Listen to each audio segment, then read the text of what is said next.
All right, we are back with video number 4 in our 10-part series talking about having our spouse help us with our DJ business. And in this one, Chris and I are going to be talking about utilizing our spouse to capture footage for marketing purposes and such, because this is an area, I don't know about you, Chris, as a single op, I struggle with this, trying to get getting things captured at my event.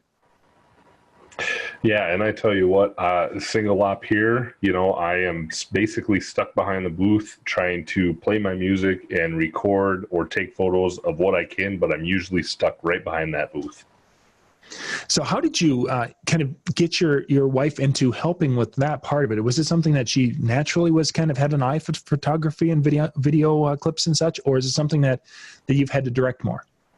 Nope. Actually, shortly after we had met, she had talked about having an interest in photography, stuff like that.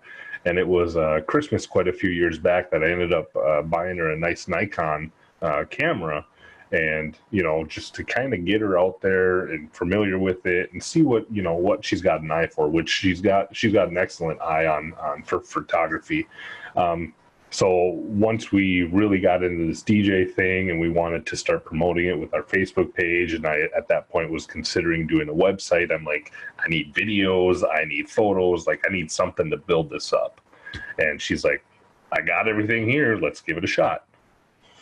So now when you're performing and such, are you kind of sharing your vision as far as, okay, I want a shot from this angle, or this type of thing with this lighting, or is it something that she basically is capturing things and then you're bringing it back and then kind of picking and choosing after the fact? So basically how we work that out is I like to get I tell her to for sure try to get a few photos of me as I'm doing my work, just that I can load on and use for different type of promotional uses. But really, seeing the work that she has done for family, friends, different things. I mean, she's taken photos for companies that have actually hit magazines. Oh, wow.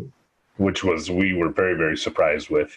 And I then realized that she knows what she's doing. And I basically say, hey, if you think this is something that is going to catch people's eyes or a funny moment or whatever it might be, if you can snap a picture of it, snap a picture of it. And I trust her for the most part. I want to get more of the crowd involvement, the dance floor, things like that. But if there's something going on that's goofy by the bar, snap a picture of it, Yeah, for sure. That footage, it's easier to have the footage and not use it than to not get it in the first place. Absolutely. With those pictures and such that you guys are taking at the events, now, is that something that you get to the clients and give them a copy of those images also, or how do you handle that part of it? Typically we can. A lot of what we do, we try to do a lot more. I try to do more video just because what I like to do for my clients, if possible, is I make a gig log and stuff like that and throw it on YouTube. But then it's something that they can look back on in a year, 2 years, 5 years, whatever it might be, and say, do you remember how much fun that we had? Yes. And I think the video portion of that is a little bit more exciting for them than looking at still photos, because they're going to have their normal photographer that's going to get their wedding day, their pre-wedding photos of everything, and some of their dance stuff. What we try to focus on is the stuff that happens after their photography leaves. Sure.